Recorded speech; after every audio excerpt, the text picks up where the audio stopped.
Hey RPG fans, this is Jeff with Strange Machine Games, and I am here to show you how to make a SuperAge RPG character. Now, SuperAge characters are pretty easy to make, and really they only encompass about half the character sheet here. You can see we have the whole character sheet, but we're just going to focus on about half of it. And the rest of this stuff down here is charts for damage and quick reference charts to see how far you've whacked somebody or how far your blast can go, or keeping track of your gear or contacts or just game notes in general.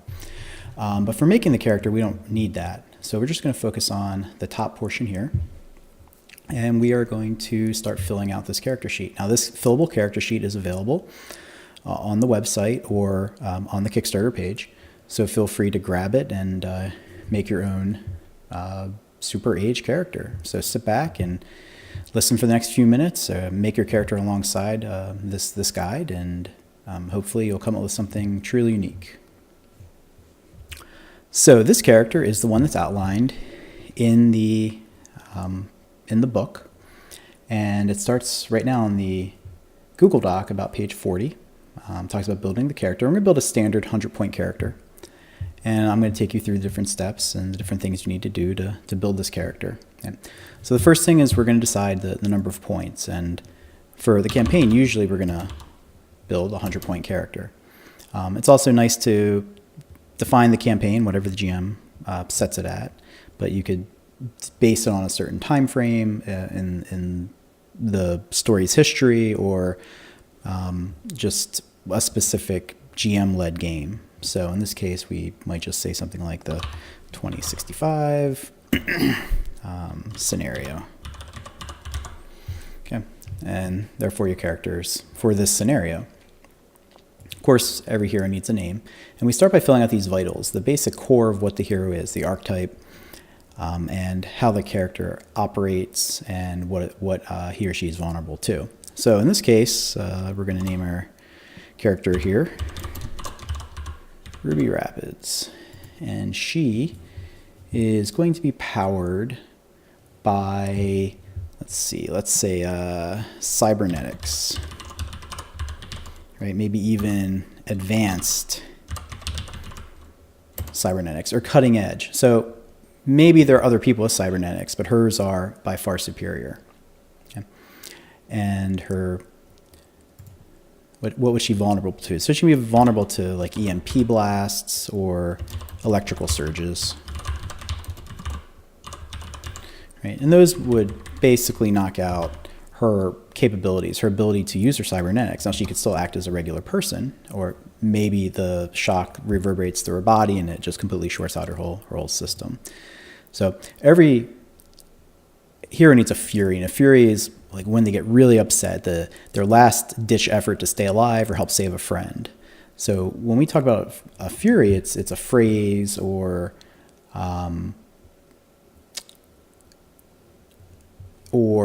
something like a taunt, something very visceral and aggressive maybe.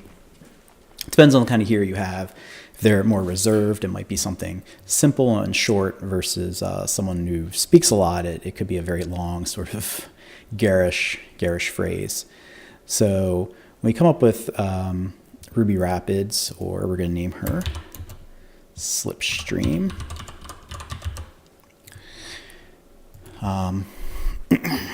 Fury is no one is faster or smarter. So somebody might be smarter, somebody might be faster, but no one is smarter or faster than Ruby Rapids, a Slipstream. And when you play the game, you're supposed to enact that fury. So you can also sort of alter it or sort of play off of it, but you're supposed to say it as part of the game state when you enact it. Okay.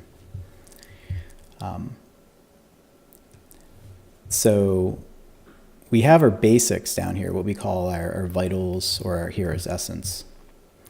The next thing we want to do is set up our organizations. And basically, if the organizations, there's 8 here. Astro Labs, a science lab, science labs. They do sciencey stuff, and they're powerful enough to sort of, be known by a lot of supers and government agencies. Basically, all these things, all these different types of connections surround supers. So what we want to do is pick the ones that we think are going to fit Ruby the best.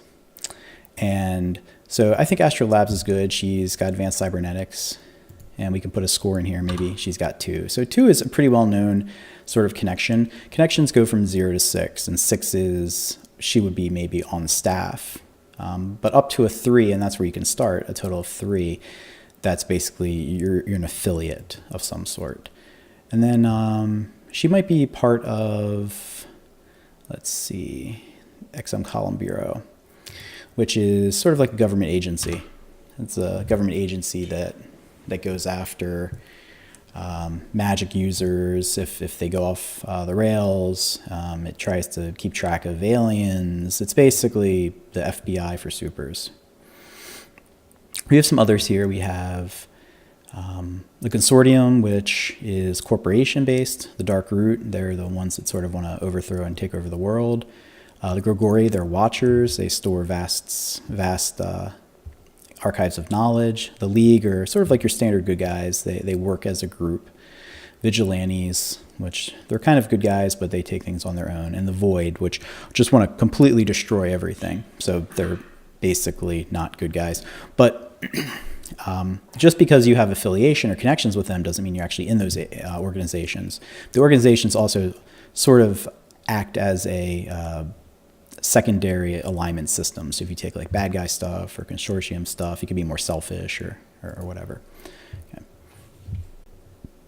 And the next thing we want to do is set up our primary heroic traits, which are right here: force, resilience, and knowledge. All right. Force is, it's how able you are to apply damage. However, this is subjective, because if you're a ghost, you might be able to put your hand through somebody and rip out their heart, but you can't lift a heavy brick or heavy concrete bridge that has fallen. You can't lift an airplane out of the sky. So force is a bit subjective, and it's subjective based on the kind of hero you have. Okay? Resilience is how tough you are. It also provides your hit points. And knowledge is the things you know. And things you know is everything from subterfuge, guile, erudition, academics, hacking, any kind of knowledge, even investigative, occult, all kinds of stuff like that. So these are the 3 we have to set. And basically the scores, the score you choose pulls off of this 100 points. So when we talk about force, or any of these, force, resilience, or knowledge, we want to set their scores. So a score of 0, that's like a regular guy, a regular person, man, woman. A score of 1 is a person at the height of human perfection, just about. People who are very well trained, professionals, basically at the height of their capabilities. Now 2 technically could be at the height of human level, but really you're talking about somebody who's enhanced, somebody who can exceed on a moment-by-moment basis beyond what a normal human can. And when we get up to 3, that's where the real superpower starts. You're considered to be like a super at this point.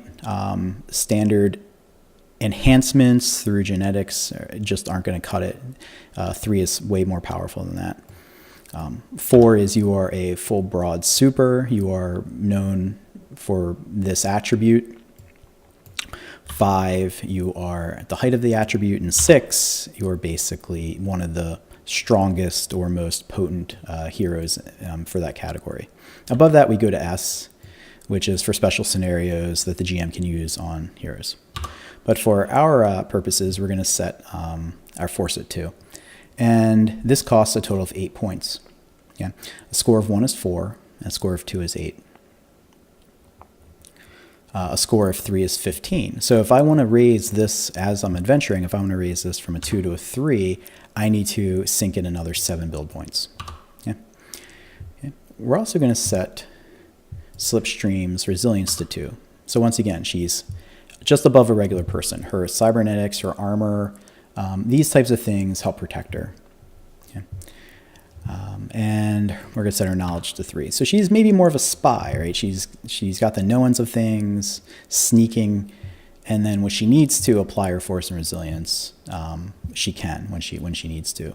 So a score of 3 is equating to 15 points. So we have spent 16 plus 15, so a total of 31 points just right here. All right, so now we need to set up Slipstream's movement. And we want to give her a little bit of movement. You know, she's got to get, be able to get around, jumping from building to building, or jumping on top of, rooftops and away from enemies and stuff. So, we've set up our standard heroic traits, but now we have to do the movement. So we can give her movement of 2. You can see a movement of 2 is equating to moving about 3 blocks over the course of standard, moments of time or a standard combat round. So we're going to give her gymnastics, movement of 2. But we're also going to give her a little bit more. We're going to give her a burst ability to move an additional 3 spaces, right? And this doesn't cost very much. This only costs 3 of our 100 build points to do this. Basically, this means that if she wants to, she can move up to 5 at any given moment by adding these 3 into here. Or she can just dole these out. So, she's going to basically use it as an afterburner, help herself out, get a little more. Okay. And this score of 2, because it's gymnastics, you multiply that by 5. So this costs 10 points plus a 3 here. That's a total of 13. Okay. And luck. All heroes generally start with luck, but we want to give Slipstream a little bit more because she's not super powerful, a little more, enhanced, a little more than a regular person. So we'll start off with 2 luck. Now when you use the luck, you can sort of check here, or you can just write it down the box, however you want to do it. A couple different options, whether you're handwriting in the sheets or if you're using the online, the fillable sheet directly. Okay. So now we sort of have to describe how these heroic traits work. How does the superhero work? What builds up this force? What makes this resilience? What does she know? So we want to start by defining the force, and these heroic traits are based off of aspects that are either universal, generic, specific, or burst in nature.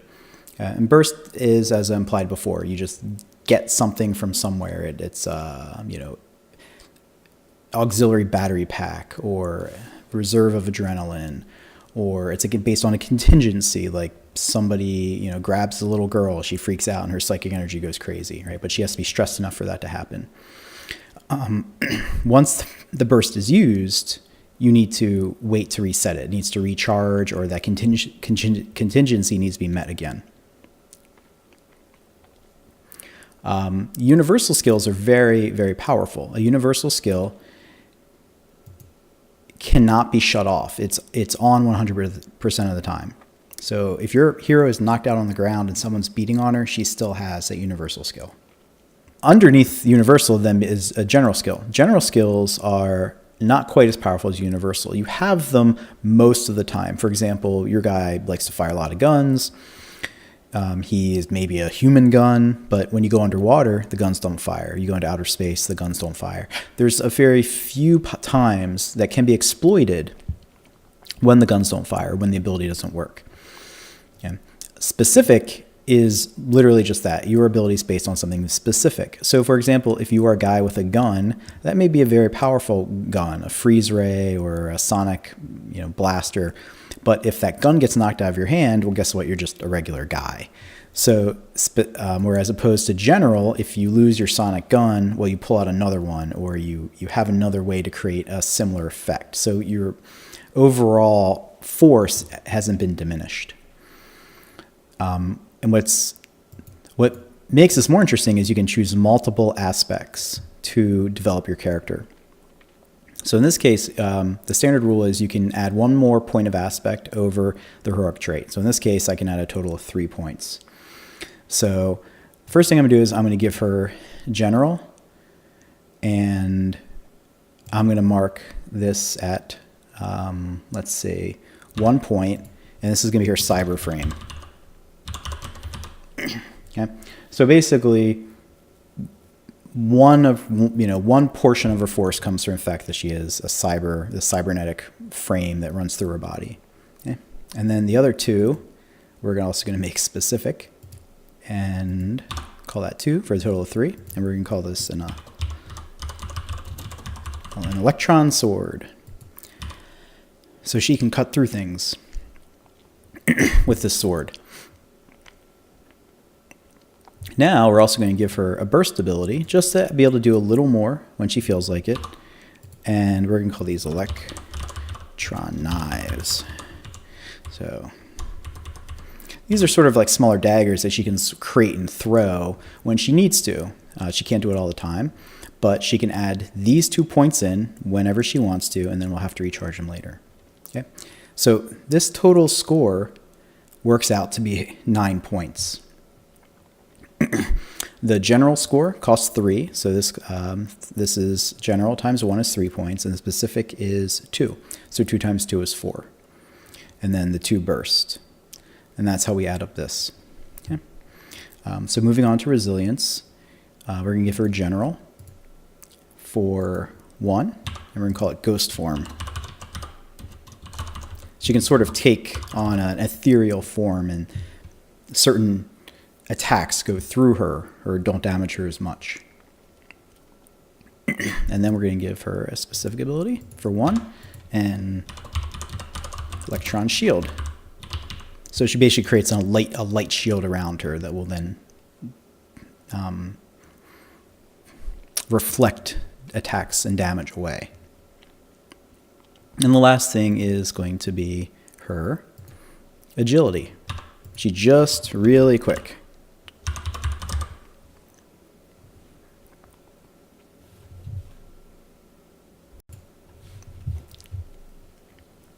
All right. So now we have that out of the way. We have our force and resilience set up, and now the knowledge. She gets a little more for knowledge. She gets a total of 4 points here.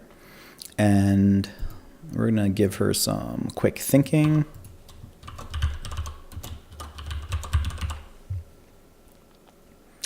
And we're going to give her some systems. So she can like break into places, being a spy and all. It's kind of important. So, and these are more, we have these set up as quick thinking as a general, so it's going to cost a little bit more, and the systems is specific. She's also going to get a burst ability for 2 for intuition. So this means at any point in time, she can add these in to help based on just a gut feeling. Okay, and this costs 12 points, right? And the 6 points here, the 4 points here, that's 10 plus the level 11, 12. So that's how we basically make our character the first attribute aspect of our character. You can see that these work pretty much literally. If you can use your cyber frame, you get to roll this 1 for your dice. Basically, you add your force value. If you want to hit somebody, you add your force value. You add all the things that can work, and you roll the dice and see what happens. If for some reason you're fighting somebody who is immune to your electron sword, or is immune, let's say you're fighting like a sand monster, he doesn't care that you're strong, he doesn't care your cyber frame. You know, your electron sword maybe turns some of his sand to glass, and that hurts him, but a cyber frame, and you can punch him, it's like punching sand. In this case, you'd only roll 4 dice. You wouldn't be able to add this in. But that's, of course, where the electron knives could come in to help buff that. Okay, same thing. If somebody was shooting you with electricity or a laser beam in your ethereal, that attack may just negate this. So if you're trying to defend against an attack like that, some of these may not apply. If there's oil on the ground, it might be too slippery for her to get agility, right? In which case, she starts losing her ability to defend herself based on the environment and who you are fighting.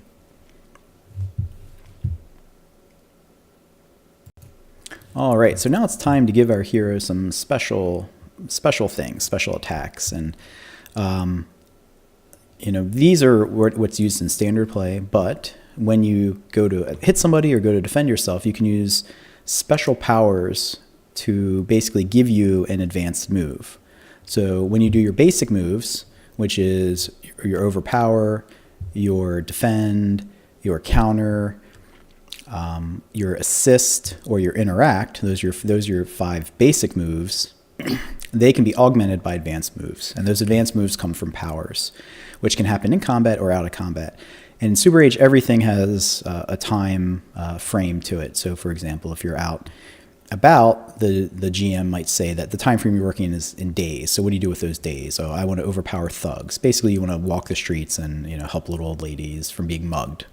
Or you could be to interact, or to counter. You want to research or defend. I mean, whatever. It's just the time frame. You still only do your one thing just over the course of that time frame. So.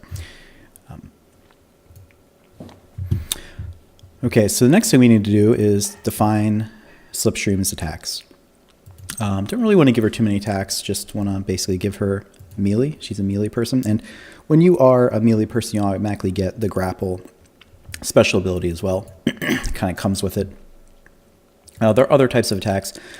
Beam, range, beam. So these are the standard. You can either choose to be a melee-based character or range-based character. That's both free. But then if you are a range-based character, you get blast lines, cones. And if you're a melee-based character, you can get front sweeps, full sweeps, and even you can get area defenses as well. But we're not going to give her those. She's sort of a spy. She's like a one-on-one type person, so she doesn't need those. They do come with penalties. You usually roll less dice if you use an area attack, because you're sort of spreading your power over the area. Now we get power. So powers have ranks between 1 and 3. 1 is sort of a dabbler. You have a little bit of a hint of that type of power. 2 is you are well defined in that power. It's something that's known to be something you can do. And 3 is you are a specialist. You're one of the most powerful users of this type of power. Now the powers are written to be reskinned. So for example, if you have the power barrage, which shoots hellfire streak missiles, they pop out of your body, they come out of everywhere. If you're a mechanical person, a robot, or you have an armored suit, barrage makes perfect sense. But what if you're a guy and you want him to, like a porcupine guy, and porcupine guy's got to shoot spikes, right? Quills. So barrage still works. You just reskin it and say, okay, well, they're not missiles. They're just, I'm shooting a lot of spines. And it still works the same way.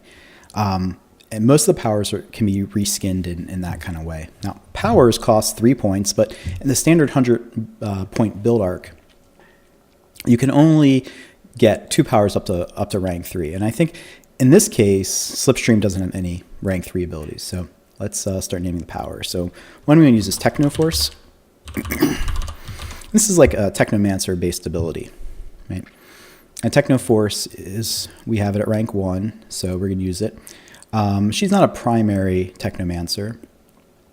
She doesn't sit at home and control, drones and tanks from her couch. She sort of has to be in contact with it, and she can't do major interaction, but it does help her with her spyness. And you could say that Technoforce is driven through the cyber frame, through her advanced cybernetics, and how that's sort of embedded into her body. Technoforce, I also believe, is a general ability. So it means you can use it all the time until something specifically takes it away, until there's a time you can't use it. All the powers do have these. For example, burst. If Technoforce was burst, boom, she could use it, but then once she used it, she has to wait to recharge. The case of universal or general, you kind of use them almost all the time. Universal, you get it all the time. There's no real way to shut it off unless your vulnerability has been enacted. Your vulnerability up here. But general is much easier to shut off. It's just there are a lot of ways to shut it off other than your specific vulnerability. Okay, now she's also going to get cloak, right, at rank 2. Now cloak is kind of nice because she basically turns invisible or ethereal transparent, and this sort of works for her ghost-like spy, slipstream capability here. And once again, that's either going to be general or specific. And that's more powerful. So this only costs 3 build points, right? 3% of the total 100, and this is going to cost 6. Okay. We're also going to give her rank 2. We're going to give her phase. And for phase, she can move through things, walls, things like that. Basically, she can move through it as long as it doesn't invoke her vulnerability. or it doesn't specifically say it in the power itself. Okay? And she's got a lot of tricks up her sleeve, so she's gonna get another level 2 power, which is called double. So she can make doubles of herself, which makes it easier for her to escape. It makes it harder for her to fight in combat. I think double is a burst ability, so you can't just do it all the time. You enact it, and then you have to recharge it. And if you were a spellcaster, you cast a spell to get a double. If you were a robot, maybe it's a holographic projection, or nanites come out and form like the shell of something. Or if you're a demon, maybe you actually create like a past version of yourself and you bring it to life. So there's a lot of ways to reskin how these are used. And overall, so we have a total of 7 of these. This costs 21 of our points. So you can see that the powers work out to about, in this case, for this character, work out to about 20% of the character's capabilities. The last thing that we're going to provide is quirk. So quirks also have types to them, universal. So we're going to give her grippy. Yep. This allows her to stick to things, so she can sort of enact the electrons in her hands to create a magnetic field and grab objects. Grippy may have a weak point. It may not be maybe possible. It could be you can't hold on to ice, but there's usually one type of thing you can't grab onto is sort of its weakness. Yeah. And this rounds out our character. So this is our character. It's pretty quick to do. I mean, going through the powers, or if you're gerrymandering the prices, you come out to 101 points. You have to figure out where you have to dump a point. That can take a little bit of time, but for the most part, it goes pretty quick. Everything really drives back to what your character can do. You got a lot of stuff you can do at this 100-point character. Now, you don't have to play 100 points. You could play 50 or 25 if you're looking to do more of a street level thing. Or even go more powerful, go up to 2 or 250 to get some really, really powerful characters. Characters with more universal and general abilities that are much harder to deactivate. A lot of times these lower level characters at 100 points between 50 and 150 are going to take more advantage of these burst and specific types because they're harder, they're less expensive. They're easier to turn off, but they're less expensive, and the player just hopes the character doesn't get exploited so that they have the ability to use them. And that's it. This is the character. It's seems like it'll be pretty fun to play. Doubles and phasing through things and get interact with systems, and it sounds like something that has a niche sort of role in your team and not easily duplicated. Somebody else just can't come in and take it over. Now that we're done with all the powers, and the one thing I did forget to specify here is your wounds. And some powers will grant you more additional wounds, but mainly your wounds come from your resilience. So you get 1 wound per resilience plus an additional 1. Okay. Now half of these round down go to critical.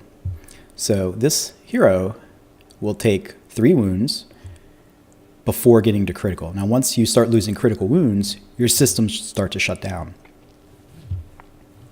This means that if you have more critical wounds, for example, let's say this would shut down 1/3 of your systems. This would shut down 2/3 of your abilities, your systems, depending on the kind of character you're playing, your mutant powers, and this would basically knock you out. Okay, you're done. So she can't really take a whole lot of damage here. But in the course of adventuring, getting more points, there are powers, or by increasing resilience, will increase these as well. Plus, she's not supposed to be a frontline fighter. She's supposed to be working from behind, hacking the door, while the brutes are keeping the spy sentries, the security sentries away. Okay. So that's it. It's our character. Pretty easy to make. Appreciate you listening, and I hope that you take a chance, take the time, and look at the SuperAge Kickstarter. We've done a lot of playtesting with it. We're really proud of it, and it's a pretty fun system. It works like not many other systems. It's easy for anyone to get into, and it both supports both more advanced styles of play and more simple, basic, and newer styles of play. So newer players and more experienced players can both have fun with it. Once again, thank you.